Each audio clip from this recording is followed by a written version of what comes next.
Hammaga assalomu alaykum aziz kuzatuvchilar. Bugun sizlar bilan yosh bolalarda va kattalarda uchraydigan quloq kasalligi, ya'ni otit haqida gaplashamiz.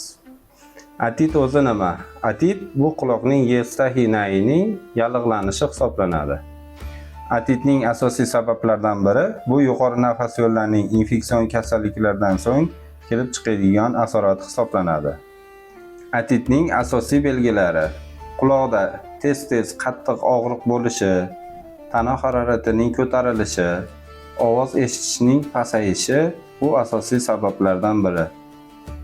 Ushbu kasallikning nega yosh bolalarda ko'p uchraydi desangiz, kattalarga qaraganda yosh bolalarda burun bo'shlig'idan quloq bo'shlog'igacha ketgan yo'l, ya'ni yestahinayining yo'li keng va qisqa bo'ladi.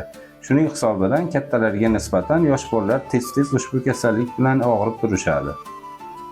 Agarda ushbu simptomlar siz yoki farzandingizda yuzaga keladigan bo'lsa, o'zingiz uyda davolamasdan vaqtida mutaxassisga, ya'ni lor vrachiga murojaat qilishni unutmang. Kasallikni oldini olib, vaqtida davolang. E'tiboringiz uchun rahmat. Sog' bo'ling, salomat bo'ling, xayr.